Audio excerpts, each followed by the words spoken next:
Pakistan super league शुरू होने में सिर्फ चंद दिन रह गए हैं और आपको पता है कि हम अब हर रोज किसी एक टीम को डिस्कस करते हैं, उनके स्क्वाड को डिस्कस करते हैं। आज जिस टीम को हम डिस्कस करेंगे, मुझे लगता है कि उनकी बॉलिंग उनकी स्ट्रेंथ नहीं है। हां, दोपहर तक मुझे यह लग रहा था कि इनकी बॉलिंग थोड़ी सी वीक है, लेकिन जब मैंने इनके स्क्वाड को देखा तो वीक एक ठीक वर्ड नहीं है, शायद बॉलिंग इनकी स्ट्रेंथ नहीं है। अब तक आप सबने गेस कर लिया होगा। यस, आज हम पिशावर ज़ल्मी को डिस्कस करेंगे, लेकिन वीडियो शुरू करने से पहले जो मेरे भाई बहन दुनिया भर में आज ईद मना रहे हैं, आप सबको मेरी तरफ से ईद मुबारक। और पाकिस्तान में इंशाल्लाह कल है ईद, आज चांद रात है।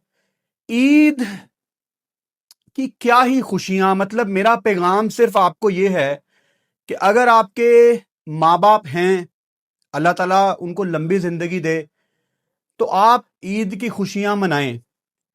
क्योंकि ईद, माँ बाप ना हो, माँ बाप दुनिया से रुखसत हो जाएं, तो क्या ही फिर ईद। मेरे अब्बू नहीं है, 2015 में अब्बू की डेथ हो गई थी।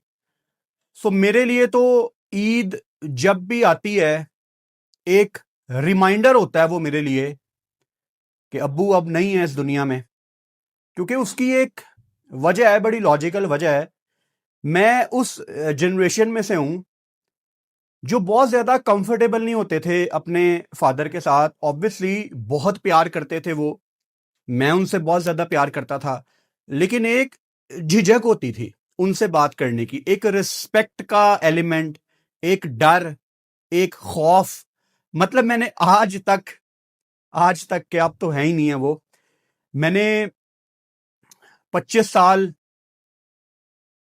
उनके साथ गुजारे, फिर उनकी डेथ हो गई। मैंने 25 साल में एक दफा कभी अपने अब्बू को यह नहीं कहा कि मैं आपसे बहुत ज्यादा प्यार करता हूं। इस चीज का बहुत ज्यादा दुख है। और मेरे लिए ईद पता क्या थी, हम इतना डरते थे, कंफर्ट जोन नहीं था, इतना डरते थे उनसे। मेरे लिए बचपन में ईद पता है क्या थी। ऑब्वियसली हम सुबह ईद की नमाज पढ़ने जाते हैं, वहां से कब्रिस्तान जाते हैं। तो जब हम ईद की नमाज पढ़ने जाते थे, कब्रिस्तान वॉकिंग डिस्टेंस पे होता था, तो मैं ईद के ईद बड़े कॉन्फिडेंस के साथ अपने अब्बू का हाथ पकड़ता था और उनके साथ वॉक करता था। क्योंकि सारे बच्चे उस दिन अपने वालिद का हाथ पकड़ के उनके साथ वॉक कर रहे होते थे। तो मेरे अंदर एज ए चाइल्ड एक कॉन्फिडेंस आ जाता था कि आज मैं इनका हाथ पकड़ सकता हूं। एक डर था, एक खौफ था, एक झिझक थी। काश वो टाइम वापस आ जाए और अब मैं रोज उनका हाथ पकड़ना चाहता हूं। आज जिंदगी में सब कुछ है, लेकिन अब्बू नहीं है। कोई मजा नहीं है ईद का। अगर आपके पेरेंट्स हैं, एंजॉय करो, ये टाइम फिर नहीं आना। अगर पाकिस्तान से बाहर बैठे हुए हो, अपनी फैमिली से दूर हो, कुछ भी करके ईद में घर वापस जाया करो यार। यही दिन होते हैं, बस सारी जिंदगी काम ही करना है, सारी जिंदगी पैसे ही कमाने हैं। मुझे याद है जब पहली ईद हुई अब्बू की डेथ के बाद 2016 में, तो आदत थी ना सुबह नमाज के बाद कब्रिस्तान जाना, फिर घर आना, अम्मी को मिलना, फिर कुछ मीठा खाना जो हमारे पाकिस्तान में होता है। तो मैं ईद की नमाज के बाद घर ही नहीं आया था। मैं 5-6 घंटे कहीं घूमता रहा हूं, क्योंकि घर माहौल ही बड़ा अजीब था। अम्मी ऑब्वियसली रोती थी सारा दिन। तो मैं 5-6 घंटे घर नहीं आया कि मैं घर जाके कैसे फेस करूंगा अपनी वालदा को, अपने घर वालों को। पता नहीं, बहुत मुश्किल टाइम था। अब जब भी ईद आती है तो वो सारी चीजें वापस आती हैं, और साल के बाकी दिन मैं इस बारे में सोचता ही नहीं हूं। बंदे ना बड़े सख्त होते हैं, मर्द बड़े सख्त होते हैं। वो बस एक ईगो में रहते हैं कि नहीं, हम नहीं सोचते, हमें कोई फर्क नहीं पड़ता, हम स्ट्रांग हैं। लेकिन हमारी जिंदगी में भी एक दिन आता है जब हम वीक पड़ जाते हैं। तो आप सबको जफ्फी डाल के ईद मुबारक। कल पाकिस्तान में ईद है, इंशाल्लाह ताला अपने पेरेंट्स के साथ ईद मनाएं, ईद की खुशियां एंजॉय करें। पाकिस्तान सुपर लीग 26 मार्च से शुरू हो रही है, इंतजार है आप सबको। कल अगर किसी ने मिस किया है तो हमने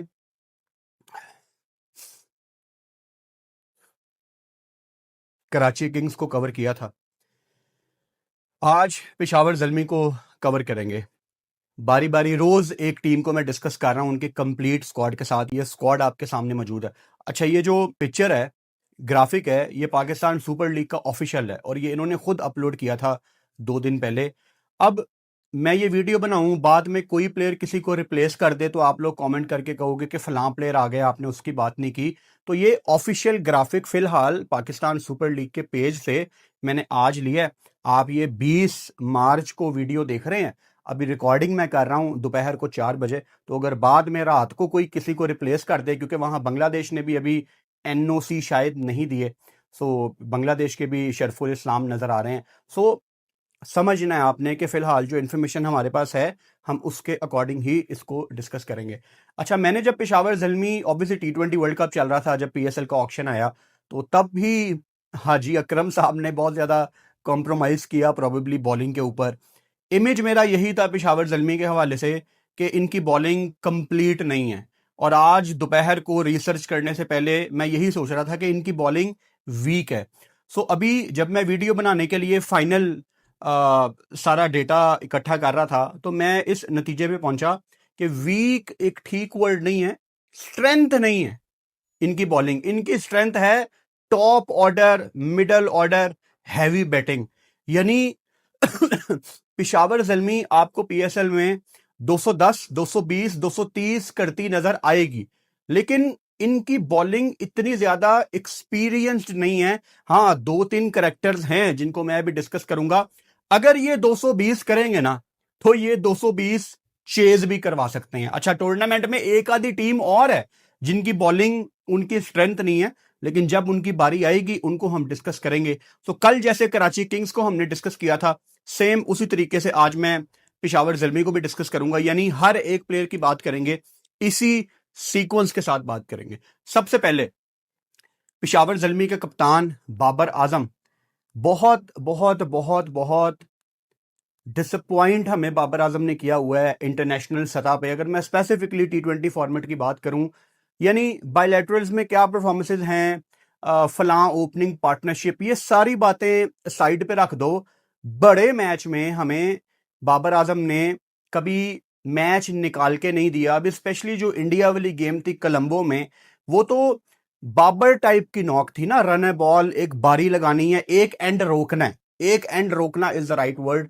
वहां भी जो उसकी गेम नहीं है वो करता आउट हो गया। यानी दुख हमें बाबर आजम ने बहुत दिए हैं, और मेरा नहीं ख्याल कि पाकिस्तान के प्लान्स में अब बाबर आजम, T20 की बात कर रहा हूं, आई डोंट थिंक सो कि पाकिस्तान के प्लान में बाबर आजम हैं। आकिब जावेद अगर चले भी जाएं, उनके बाद कोई और भी सेलेक्टर आ जाए, मेरा नहीं ख्याल कि बाबर आजम इस टाइम किसी भी कोच की या किसी भी सेलेक्टर की इस टाइम पिक होंगे पाकिस्तान T20 टीम में। और कहीं ना कहीं बाबर को भी अब फैसला करना पड़ेगा कि मैंने पाकिस्तान से T20 क्रिकेट नहीं खेलनी, PSL आप खेलो यार, ऑब्वियसली फैंस के लिए, अपनी इंजॉयमेंट के लिए। फोकस मुझे बाबर का चाहिए वनडे और टेस्ट पे, क्योंकि 27 का ODI वर्ल्ड कप बहुत ज्यादा इंपॉर्टेंट है, स्पेशली पाकिस्तान के सीनियर्स को उसमें चिप इन करना पड़ेगा। PSL में बाबर आजम रन करेंगे, मुझे इसमें कोई डाउट नहीं है। PSL में वो एंजॉय करते हैं बैटिंग करना, क्योंकि फ्रेंचाइज की तरफ से जब आप खेलते हो, सो आपके ऊपर इतना ज्यादा प्रेशर नहीं होता। कप्तानी भी आप कर रहे होते हो, सब कुछ एंजॉयमेंट में हो रहा होता है, इतना ज्यादा प्रेशर नहीं होता। सो बाबर आजम के fans I am sure her match में टिकट खरीद के जाएंगे, और आपको जाना भी चाहिए, बिकॉज बाबर आजम इस PSL में एक आधा 100 लगाएगा। जिस तरह की विकेटें पाकिस्तान में बननी है, ये पिछले 2 दिन से मौसम बहुत ज्यादा बेहतर था, आज थोड़ी सी दोबारा धूप निकली है, लेकिन PSL थ्रू आउट आपकी है ही गर्मी में। सो गर्मी होनी है, विकेटें आपकी बिल्कुल ड्राई होनी है, स्पिनर्स को थोड़ी सी मदद मिलेगी, लेकिन बैटिंग के लिए कमाल पिचेस होनी है। और 1 मिनट के लिए अगर मैं जस्ट इमेजिन, मतलब अगर बाबर आजम पीएसएल में भी अल्लाह ना करे रन्स नहीं करते, तो ये बाबर के लिए भी तो गलत बात है ही है, ये पीएसएल लीग के लिए भी बड़ी अजीब बात होगी कि पीएसएल का सबसे बड़ा स्टार, पाकिस्तान का सबसे बड़ा स्टार अभी भी स्ट्रगल कर रहा है। So I wish Babar Azam all the best, वो अपने फैंस को इंटरटेन करें। लेकिन पीएसएल मिसाल के तौर पे अगर बाबर नंबर 1 या 2 पे भी फिनिश कर देता है, स्टिल आई डोंट थिंक सो कि उसको पाकिस्तान की T20 टीम में होना चाहिए। अब पाकिस्तान सुपर लीग में शदाब परफॉर्म कर दे, बाबर कर दे, शहीन डेथ ओवर्स निकाल दे, हमें ना इन पे कॉन्फिडेंस नहीं आना, सीधी सी बात है। अब ये आज पाकिस्तान सुपर लीग में अच्छा परफॉर्म करके कल को आप इनको इंडिया, इंग्लैंड, ऑस्ट्रेलिया के अगेंस्ट डाल दें, ये वहां फंबल कर देंगे, वहां ये कोलैप्स कर देंगे। हमारी मजबूरी है पाकिस्तान फैंस की कि हमारी अब इंटरनेशनल क्रिकेट कोई नहीं है, तो हमें अब कुछ तो देखना है ना एंटरटेनमेंट के लिए। सो पीएसएल हम देखेंगे, इंजॉय करेंगे। हर मैच में आपका भाई लाइव भी आ रहा है और मैच के बाद हमारी वीडियो भी आएगी, यानी जैसे हमने T20 वर्ल्ड कप कवर किया था कंप्लीट, इंशाल्लाह उसी तरीके से मैं पाकिस्तान सुपर लीग भी कवर करूंगा। So Babar Azam, I wish you all the best. आप रन्स करें, अपनी टीम को फ्रंट से लीड करें, और पेशावर ज़ल्मी बहुत सालों से इंतजार कर रही है कि दोबारा वो पीएसएल की ट्रॉफी उठाएं। सो बाबर को ऊपर से रन्स करने पड़ेंगे, बट मेरा आपसे सवाल ये है कि बाबर को इस टीम में कहां, किस नंबर पे बैटिंग करनी चाहिए, क्योंकि नीचे इनके पास कुछ ऐसे बल्लेबाज मौजूद हैं जो थोड़ी ज्यादा डिस्ट्रक्टिव क्रिकेट खेल सकते हैं ऊपर। तो क्या बाबर को वन डाउन खेलना चाहिए या एज एन ओपनर खेलना चाहिए, ये मुझे कमेंट बॉक्स में लाजमी बताओ। जहां मैं ओपनिंग की बात कर रहा हूं, वहां मुझे इस चीज की बड़ी तकलीफ है कि पेशावर ज़ल्मी ने साइम अयूब को अपने हाथ से जाने दिए। यार साइम अयूब की कुछ 2-3 कंडीशंस थी, वो मान लेते। अब ठीक है, साइम का T20 वर्ल्ड कप कोई बहुत ज्यादा अच्छा नहीं गया, थोड़ा सा उसका डिप आया है, बट आपको पता है कि साइम अयूब एक ऐसी प्रोडक्ट है जिसने आपको पे बैक इंशाल्लाह करना ही करना है। मतलब आप साइम अयूब को कौन सी फ्रेंचाइज जाने देगी यार अपने हाथ से। आई डोंट केयर आपने किसको छोड़ना था, किसको रिलीज करना था, साइम अयूब को छोड़ना इस टाइम सिर्फ एक बेवकूफी थी। और पेशावर ज़ल्मी 2-3 साल के बाद ये गलती रियलाइज करेगी। उसके बाद इनकी टीम में पाकिस्तान की एक रेड हॉट प्रॉपर्टी है T20 की, सुफियान मुकीम। आप देखो 4.5 करोड़ का सुफियान मुकीम बिका हुआ है पाकिस्तान सुपर लीग में, और ये पाकिस्तान टीम का अब परमानेंट मेंबर नहीं है। जाहिर बात है, अगर कोई 4.5 करोड़ का बिका है, और चलो आप 1 मिनट के लिए ये भी साइड पे कर दो, वो 4.5 करोड़ का नहीं भी बिका, तो जितनी जबरदस्त बॉलिंग सुफियान मुकीम करने का स्किल रखता है उस पर तो आपको कोई डाउट नहीं है ना। तो सुफियान मुकीम बहुत बड़ी ज्यादती है। अगेन कल मैंने अब्बास आफरीदी के बारे में भी यही कहा था कि ये इन बच्चों का नुकसान नहीं है, ये पाकिस्तान का नुकसान है। क्योंकि जब आप हारते हैं तो एज ए कंट्री ये बात होती है कि पाकिस्तान हार गया, किसी इंडिविजुअल की बात नहीं होती कि फलां बंदा हार गया। आप वही 2-3 बॉलर्स के अराउंड चलते जा रहे हैं, चलते जा रहे हैं, चलते जा रहे हैं। शहीन आ गया, नसीम आ गया, शदाब आ गया, मतलब पूरा साल प्लानिंग किसी और बंदे के साथ आपकी चल रही होती है, बच्चों के साथ, और एकदम शदाब साहब आ जाते हैं, एकदम वही नसीम, वही शहीन। हम कुछ नया बनाने की कोशिश ही नहीं करते। यानी एशिया कप एक हाई इंटेंसिटी टूर्नामेंट के बाद फिर भी आपके सीनियर्स ही खेल रहे थे पाकिस्तान टीम में। तो क्या इन्होंने टीम बनानी है? अभी ओडीआई वर्ल्ड कप है, आपके कोच ने आपको बेवकूफ बनाया ये कह के कि नहीं वो हमने कुछ लड़कों को ट्राई करना था। तीसरे मैच में आइडियल अपॉर्चुनिटी थी, अव्वल तो गाजी गौरी को नहीं होना चाहिए था। मुझे 100% मैं श्योर हूं, आपको मेरी ओपिनियन याद है गाजी गौरी के बारे में, लेकिन अगर वो टीम में था तो उसको विकेट कीपिंग करवाते यार, उसको आपने विकेट कीपिंग ही नहीं करवाई। तो क्या ये लोग टीम बनाते हैं? तो सुफियान मुकीम जानू, मैं आपसे ये चाहता हूं कि आप वर्ल्ड कप में ना अपनी जगह दरवाजे तोड़ के बनाओ। अगले वर्ल्ड कप की बात कर रहा हूं, और वो कैसे होगा?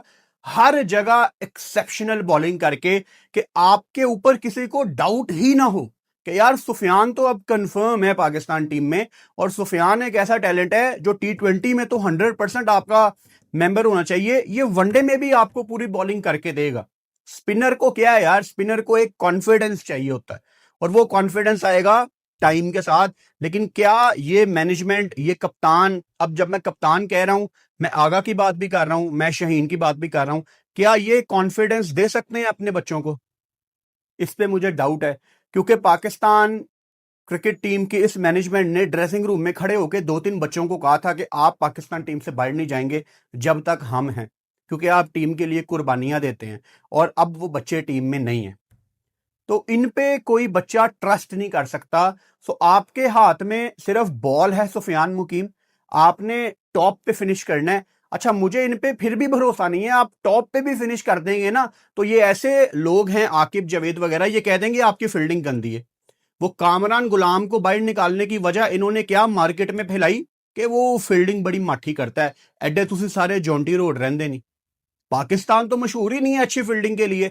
मुझे बताएं पिछले 10 साल में पाकिस्तान के अच्छे फील्डर्स कौन से हैं जिन पे आप आंखें बंद करके यकीन कर लें कि यार ये टॉप का फील्डर है? आई थिंक इस जनरेशन में नंबर 1 होगा शादाब खान, एक्सेप्शनल फील्डर।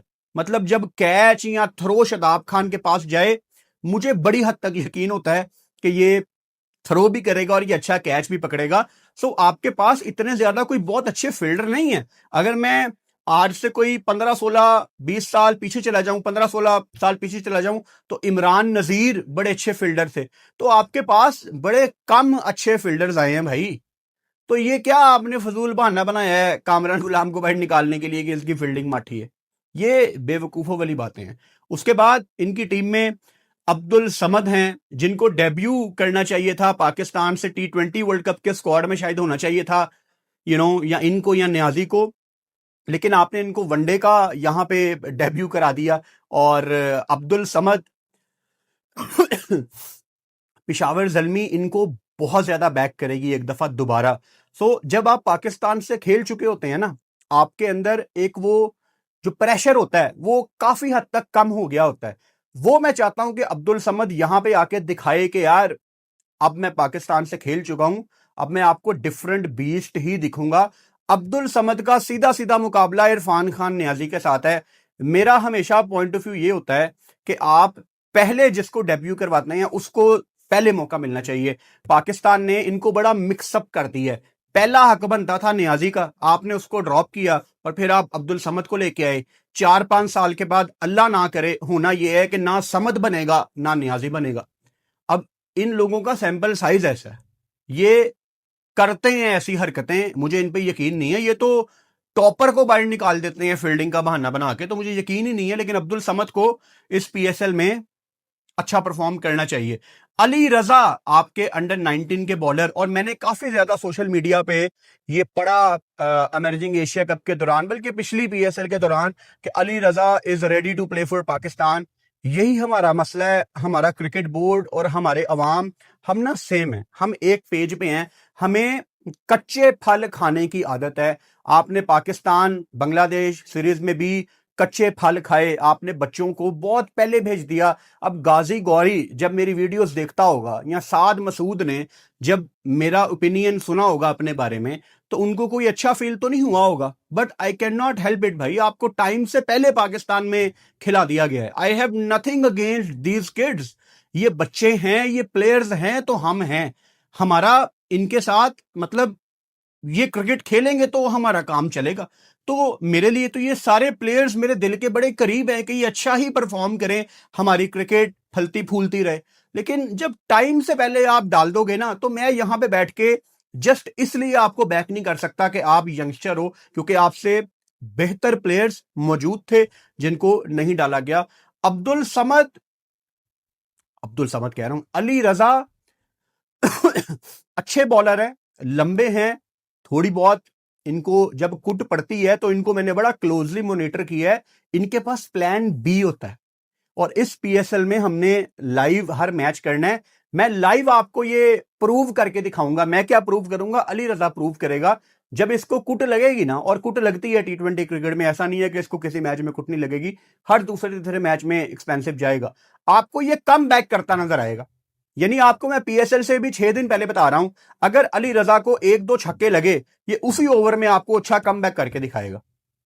अब आई होप कि करके दिखाई, लेकिन इसके बारे में मैंने नोट किया कि ये करता है कम बैक। अच्छा, उसके बाद इनकी डायरेक्ट साइनिंग ऑस्ट्रेलिया के एरन हार्डी, बहुत हैंडी ऑलराउंडर हैं। आपने इनको बिग बैश में पर्थ की टीम से देखा है, बहुत तजर्बा है इनको खेलने का। ऑस्ट्रेलिया से ऑब्वियसली T20 इंटरनेशनल भी खेले हुए हैं। एक मंजा हुआ T20 का ऑल राउंडर है। 99 मैचों में ओवरऑल इसकी 56 विकेटें हैं और तकरीबन 1800 प्लस 1855 रन हैं। छक्के छुक्के भी लगा लेता है, कोई 70 छक्के हैं, 149 चौके हैं। सो एक ऐसा करेक्टर है ये जो ऑन द डे आपको पूरा बॉलर है और पूरा बैटर है। किसी दिन किसी भी रोल में ये मैच जितवा सकता है। काफी स्मार्ट पिक थी। मेरा ख्याल है इनको पिक करने से पहले किसी ने तवक्को नहीं की होगी कि ज़ल्मी इनको डायरेक्ट साइन कर लेगा, लेकिन मेरा ख्याल है काफी हाजी अकरम को यहां पे थोड़ा सा क्रेडिट जाता है कि उन्होंने अच्छी पिक की है और पूरे सीजन के लिए ऑब्वियसली अवेलेबल हैं। आमिर जमाल पाकिस्तान के ऑलराउंडर, वंस अगेन एक ऐसा ऑलराउंडर आमिर जमाल जो अभी तक पाकिस्तान टीम में सेटल इन नहीं हो पाया। अब ये कितनी बड़ी नलायकी है पाकिस्तान टीम वालों की कि कोई प्लेयर सेटल इन नहीं कर पाते। मतलब आमिर जमाल आता है, आप जब शान मसूद की कप्तानी में ऑस्ट्रेलिया गए तो मुझे बताएं उस पूरे टूर में जबरदस्त परफॉर्मेंस किन क्रिकेटर्स ने दी थी, एक्सेप्शनली इंप्रेस किया। एक आमिर जमाल था, दूसरा जिसने थोड़ा सा करेक्टर शो किया वो मीर हमजा था, और वो सेट ही नहीं हो पाते पाकिस्तान टीम में। और आप वाइट बॉल में भी देख लो, कामरान गुलाम वो 100 करता है वनडे में, टेस्ट में बाहर है। साउथ अफ्रीका में आप उसको नीचे भेजते हैं, नीचे आके भी तेज 50 करता है, फिर बाहर है। तो यानी इन लोगों को क्या करके हम दिखाएं एज प्लेयर्स कि हम इनकी गुड बुक्स में आ जाएं। बड़ी ज्यादती है कि आमिर जमाल अभी तक पाकिस्तान के किसी फॉर्मेट में हमें सेटल इन होता दिखा ही नहीं। हमें नहीं पता कि ये वनडे का प्लेयर है, ये T20 का प्लेयर है, ये टेस्ट का प्लेयर है। और अगेन माइक हेसन पे मुझे बड़ी हैरानगी होती है। यार भाई, तुझे इसलिए लाया गया था हेसन कि तू न्यूजीलैंड का बड़ा प्रोफेशनल कोच है। इसने न्यूजीलैंड की कोचिंग की हुई है, कीनिया कुछ अरसे के लिए गए थे, सिक्योरिटी रीजंस की वजह से वापस आ गए थे। RCB की कोचिंग की हुई है, तजर्बा तो है यार। तो भाई आमिर जमाल क्यों नहीं बन पाया यार अभी तक? ये अगेन इन प्लेयर्स का नुकसान नहीं है, ये हमारा नुकसान है। पेशावर ज़ल्मी इनको नया बॉल भी करवा सकती है एट टाइम्स अगर जरूरत पड़े, और पाकिस्तान की तरफ से इन्होंने वो डेथ ओवर भी आखिरी किया था, इंग्लैंड के खिलाफ डिफेंड किया था, आखिर में भी ये बॉलिंग कर सकते हैं। और बैटिंग इनकी आपने थोड़ी बहुत झलक देखी है इनके इंटरनेशनल करियर में या ओवरऑल T20 क्रिकेट में। He is a proper character and I like him.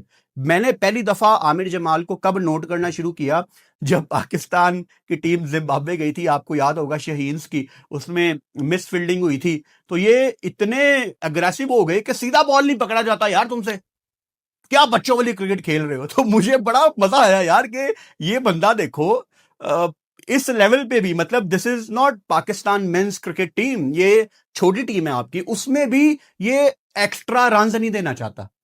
तो बड़ा मुझे मजा आया ऐसा कैरेक्टर देखे। I wish him all the best. बल्ले के साथ ये रन्स करें और बॉल के साथ भी परफॉर्म करें। खुरम शहजाद आपके मंजे हुए डोमेस्टिक के प्लेयर हैं, नया बॉल बड़ा शानदार करते हैं। और जिस बंदे ने फर्स्ट क्लास में तगड़ी बॉलिंग की हुई है ना, मैं मान ही नहीं सकता कि वो व्हाइट बॉल में अच्छा ना हो। 71 फर्स्ट क्लास मैच हैं और 250 विकेटें हैं खुरम शहजाद की। हमने इनको पहले भी पाकिस्तान सुपर लीग में देखा हुआ है, पेशावर ज़ल्मी की तरफ से भी ये पहले खेले हुए हैं और इन्होंने अच्छी बॉलिंग वहां पे की थी। अच्छा, हमने इनको कोयटा ग्लैडिएटर की तरफ से भी देखा, लेकिन पेशावर ज़ल्मी की तरफ से ऑब्वियसली इनका ज्यादा बड़ा सैंपल साइज है। अच्छी चीज क्या है, पाकिस्तान से जब इन्होंने टेस्ट में भी डेब्यू किया, 6 मैच में 20 विकेटें ली हुई हैं, इंजरी आ गई थी इनको, जगह पे बॉल करते हैं। जो चीज मैं शहीन को सजेस्ट करता हूं कि शहीन भाई एक जगह पे बॉल करो। आप खुरम शहजाद को कहेंगे ना एक जगह पे 6 की 6 बॉलें कर, ये करेगा। और अगेन हम लाइव बैठे होंगे, ये मैं आपको लाइव प्रूव करके दिखाऊंगा कि देखना ये एक जगह पे बॉल करेगा, एक जगह पे बॉल बाइंड निकालेगा, एक जगह पे बॉल अंदर आएगी। सो ये वो क्रिकेटर्स हैं जो सारा साल डोमेस्टिक खेलते हैं, फर्स्ट क्लास को इज्जत देते हैं, और रेड बॉल पे इनका इतना बुरा हासिल है कि ये फिर व्हाइट बॉल ना, पंजाबी तो कहते हैं ना, तानू खंगन भी नहीं देंगे, तो व्हाइट बॉल ये अच्छी ही करेगा। सो मेरा ख्याल है खुरम शहजाद एक पहला नाम मैं इस लिस्ट में नोट डाउन कर रहा हूं और मजा आएगा इनकी फास्ट बॉलिंग देखने का। पहला नाम फास्ट बॉलिंग के पर्सपेक्टिव से, क्योंकि हमारा अभी तक फिलहाल खुरम शेहजाद तक हम पहुंचे हैं, अभी तक हमारा मौकफ यही है कि बॉलिंग इनकी स्ट्रेंथ नहीं है ज़ल्मी की, लेकिन एक destructive bowler, aggressive bowler, aggressive से मतलब एक जगह एक लाइन को ना छोड़ने वाला, वो पहला नाम आप नोट डाउन कर लो। हालांकि बॉलिंग तो हार्डी भी कर लेता है, जमाल भी कर लेता है, लेकिन खुरम शहजाद मेरी लिस्ट में पहले नंबर पे होगा। उसके बाद मोहम्मद हारिस, पेशावर ज़ल्मी के विकेट कीपर बैटर, और पाकिस्तान से ऑब्वियसली आपने इनको पिछले कुछ महीनों में बहुत क्लोजली देखा है। एशिया कप में इन्होंने पाकिस्तान को रिप्रेजेंट किया और अब दूर दूर आपको किसी तरफ ये नजर नहीं आ रहे। ये हारिस का नुकसान नहीं है, ये अगेन हमारा नुकसान है। हम अगर किसी को टीम में लाते हैं तो हमें उसके अलावा कुछ नजर नहीं आता। मतलब मुझे याद है एक टाइम पे एक प्रेस कॉन्फ्रेंस हुई, हारिस के नंबर्स कोई बहुत ज्यादा अच्छे नहीं थे, लेकिन आकिब जावेद उनकी छोटी छोटी नॉक्स को भी डिफेंड कर रहे थे, माइक हेसन उनके छोटे छोटे कैमियोज को भी डिफेंड कर रहे थे। हारिस का नंबर चेंज किया गया, उनको कुर्बानी देने का कहा गया, और आज वो पाकिस्तान टीम में नहीं है। अब हारिस ने गलतियां क्या की हैं? एशिया कप में जो उसने तिलक वर्मा का रनआउट मिस कर दिया ना, उस चीज की खार माइक हेसन निकाल रहा है, क्योंकि उसको पता है माइक हेसन को कि वो रन आउट हो जाता ना तिलक वर्मा तो मैच पाकिस्तान की जेब में था। लेकिन ये बच्चे गलतियां करेंगे, ये बच्चे गलतियां करेंगे, लेकिन अगले टूर्नामेंट में ये अप्लाई करने का स्किल भी रखते हैं। आप मुझे बताएं 2022 में जब पाकिस्तान टीम बिल्कुल कछुए की तरह खेल रही थी, आहिस्ता आहिस्ता एक बंदे ने आके पूरी पाकिस्तान टीम में जान भरी थी कि भाई आप दलेर बनो, वो मोहम्मद हारिस था। मोहम्मद हारिस मेरी नजर में एक बल्लेबाज नहीं है, वो एक सोच का नाम है। सोच ये है कि जो ऑपोजिशन का सबसे बड़ा बॉलर है ना, इसको हम अटैक कर सकते हैं। तो ऐसे प्लेयर्स बड़े इंपॉर्टेंट है। I wish Mohammad Haris all the best. मैं इनकी विकेट कीपिंग में थोड़ी बहुत इंप्रूवमेंट देखना चाहता हूं। मैंने वेस्ट इंडीज की T20 सीरीज में नोट किया कि मोहम्मद हारिस ने ये सीधे 2-3 बॉल छोड़े, और वो देख के मुझे बड़ा दुख हुआ, क्योंकि विकेट कीपर ये वाली बॉलें नहीं छोड़ सकता भाई, सीधी बॉलें।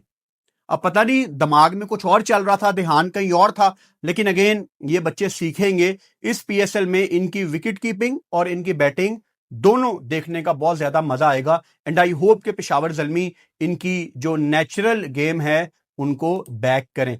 इसके बाद इनकी टीम में खालिद उस्मान मौजूद हैं, पाकिस्तान के one of the very senior players जिन्होंने डोमेस्टिक लेवल पे इतनी क्रिकेट खेली है। 40 साल इनकी उम्र है, अच्छी पिक है, तजर्बा है ऑब्वियसली। 144 मैचों में 412 विकेटें हैं, फर्स्ट क्लास में, स्लो लेफ्ट आर्म स्पिनर हैं। मतलब जिस बंदे की 400 प्लस विकेटें हों फर्स्ट क्लास में, और T20 में 99 मैचों में 86 विकेटें, यानी अगेन जो खुरम वाली बात मैं कर रहा था, एक जगह पे बॉल करनी इनको आती है। सो अगेन अभी तक हमारा मौकफ यही है कि बॉलिंग इनकी स्ट्रेंथ नहीं है, लेकिन ये अगर ऑन द डे अच्छी बॉल कर गया, एक जगह से, एक एंड से सुफियान लगा हुआ है, दूसरे एंड से खालिद उस्मान लगा हुआ है, तो मेरे ख्याल से भाई ये अच्छा खासा प्रेशर क्रिएट कर सकते हैं, स्पेशली जब अर्ली ऑन विकेटें आपकी गिरती हैं ना, थोड़ी सी अर्ली ऑन जब आपकी विकेटें गिरती हैं, तो 2 स्पिनर अगर लग जाएं तो वो फिर आपको हिलने नहीं देते।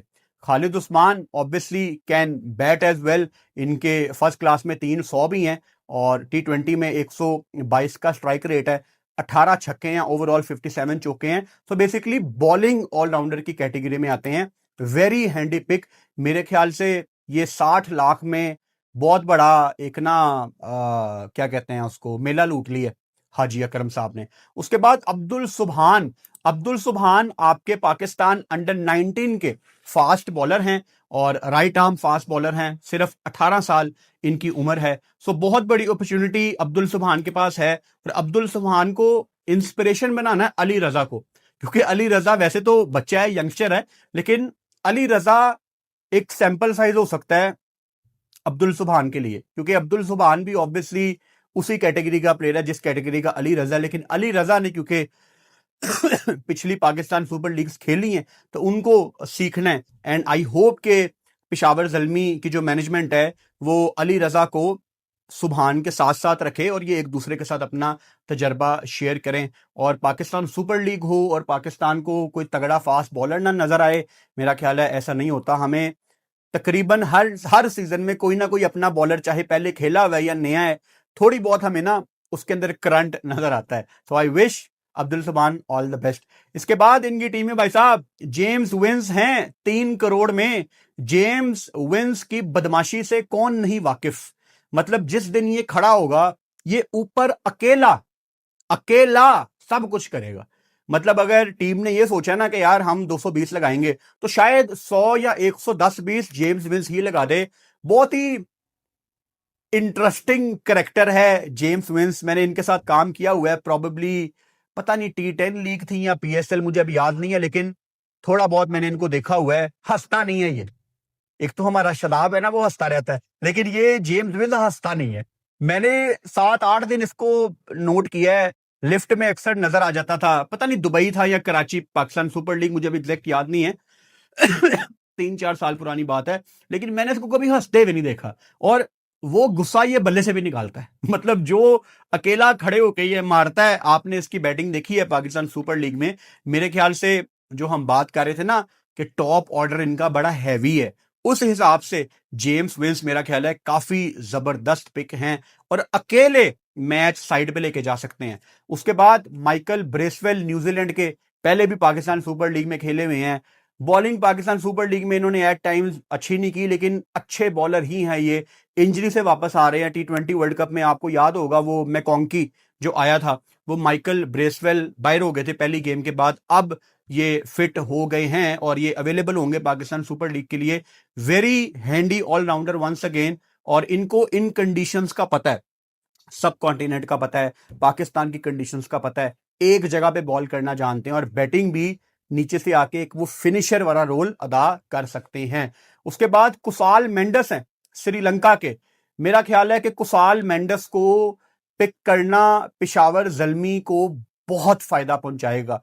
कुसाल मेंडस इतना एक्सपीरियंस्ड कैंपेनर है श्रीलंका का, जो मैच को बनाना जानता है। मतलब किसी मैच में अगर ज़ल्मी के ऊपर से 10 पे 3 आउट हैं और कुसाल मेंडस खड़ा हुआ है, तो हम लाइव में बैठ के ये उम्मीद लगा के बैठे होंगे कि पेशावर ज़ल्मी ये मैच जीतेगी। सो कुसाल मेंडस अच्छी कवर ड्राइव्स भी हैं, अच्छी पुल शॉट भी है, लेट कट खेलते हैं बैकवर्ड पॉइंट की तरफ। हमने इनका सैंपल साइज बहुत ज्यादा डिस्कस किया जब हम श्रीलंका के मैच की लाइव स्ट्रीम करते हैं। He has all the shots, मतलब शॉट थर्ड अंदर होता है, ये हल्की सी लेट कट करके ये जो चौका मारता है ना, बड़ा मजा आता है इसको देखने का। उसके बाद इफ्तिखार अहमद। हाय इफ्तिखार अहमद, पता नहीं मुझे ये कहना चाहिए कि नहीं, लेकिन इफ्तिखार अहमद कि कितनी क्रिकेट है पाकिस्तान से। मतलब क्या हम ये कह सकते हैं कि अगर इफ्तिखार ने ये PSL बड़ी अच्छी खेल दी तो वो पाकिस्तान टीम में कम बैक कर सकते हैं? I don't think so. Iftikhar Ahmed मुझे शुरू से बहुत ज्यादा पसंद थे, या थोड़े बहुत हैं भी। बल्कि मुझे याद है मेरे एक दोस्त थे, उनको इफ्ती बिल्कुल नहीं पसंद था, और मैं डिफेंड करता था कि यार ये इफ्ती बड़े मंजे हुए बैटर हैं, ये लंबे लंबे छिक्के लगाते हैं एफटी भाई, और लगाए भी हैं उन्होंने MCG में इतने लंबे छिक्के यार। लेकिन अगेन मैं हमेशा आपको कहता हूं कि आपको ये देखना होता है कि आपके पास बेहतर ऑप्शंस कौन सी हैं। आगे T20 वर्ल्ड कप बहुत ज्यादा दूर है यार, 2 साल हैं। मेरे ख्याल से आपके पास अच्छी कुछ ऑप्शंस डोमेस्टिक में मौजूद हैं जिनके इर्द गिर्द आपको टीम बनानी चाहिए। लेकिन Ifti is a proper character, मजा आएगा इफ्ती के लंबे लंबे छक्के, और ऑफ स्पिन भी आपको पता है ये अच्छी ही करवाते हैं हमारे यंगस्टर इफ्ती भाई। उसके बाद हमारा बांग्लादेश का नहीद राना, जिसने पंजा लगा दिया था हमारे अगेंस्ट। अच्छा बाय द वे, आज मैं सुबह खबर पढ़ रहा था कि अभी बांग्लादेश गवर्नमेंट के अप्रूवल का इंतजार किया जा रहा है बांग्लादेश प्लेयर्स को रिलीज करने के लिए कि इन्होंने पाकिस्तान सुपर लीग खेलनी है।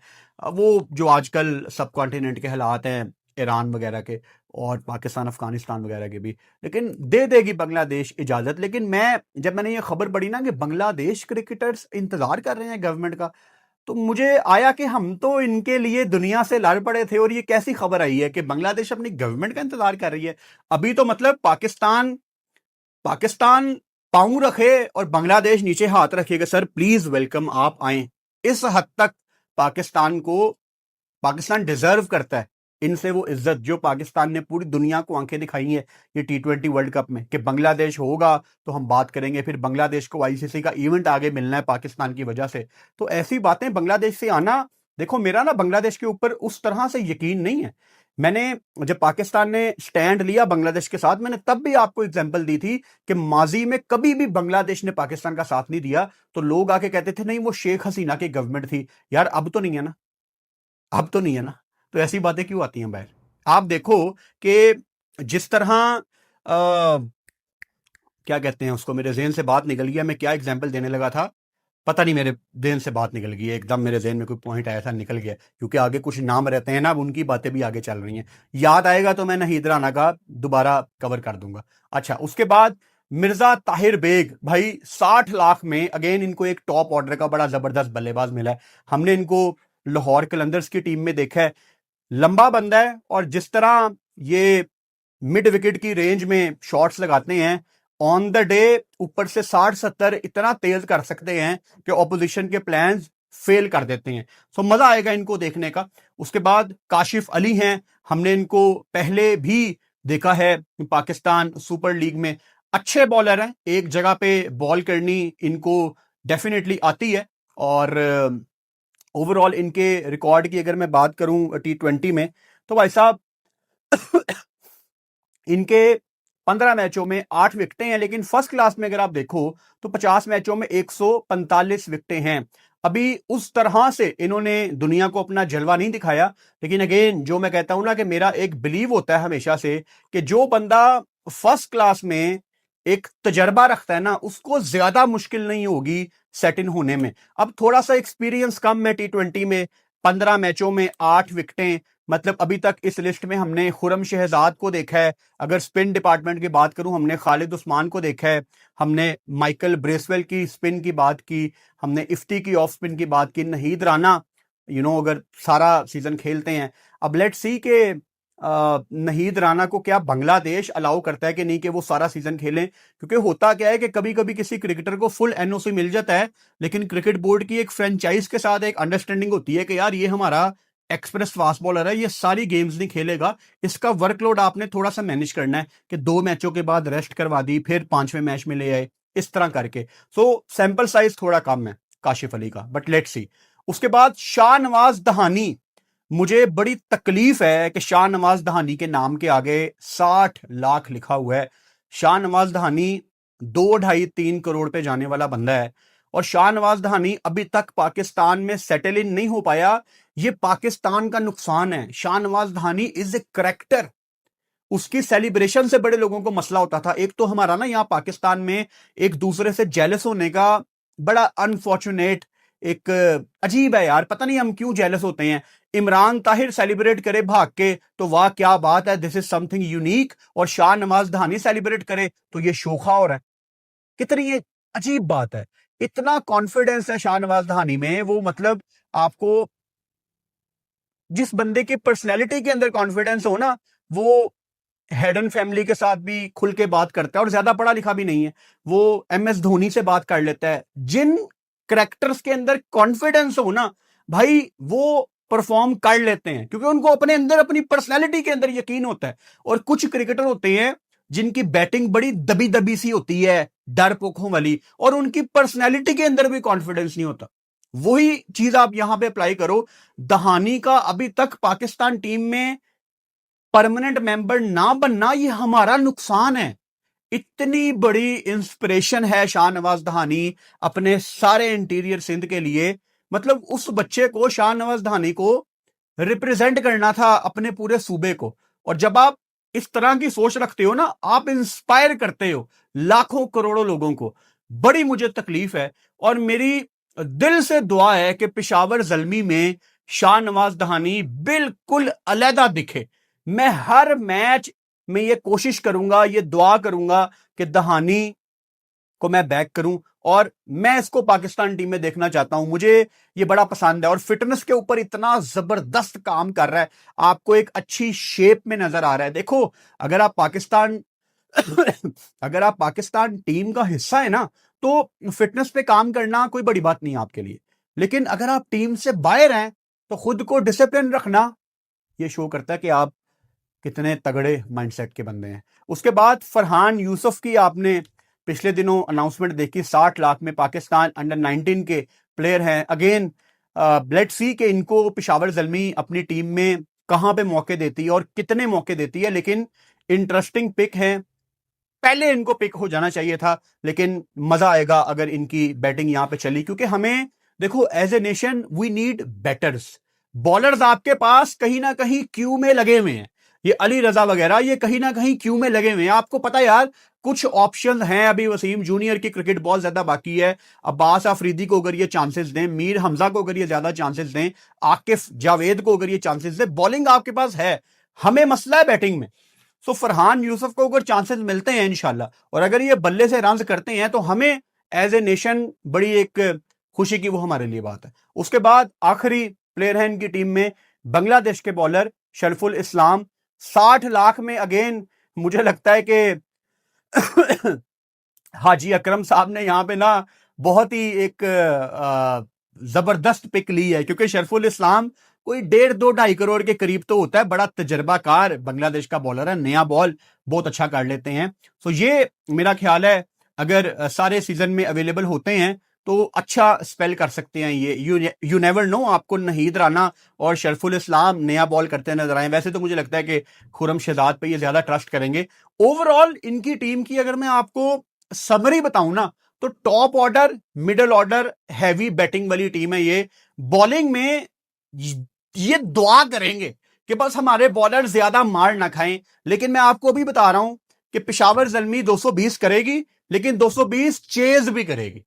इस टूर्नामेंट में एक टीम और है जिनकी बॉलिंग पे मुझे बड़े मसले मसाइल नजर आते हैं। पेशावर ज़ल्मी की बॉलिंग वीक नहीं है, लेकिन इनकी स्ट्रेंथ नहीं है इनकी बॉलिंग। अच्छा, कल है पाकिस्तान में इंशाल्लाह ताला ईद। ईद का पहला दिन है, हमारी कल कोई वीडियो नहीं आएगी।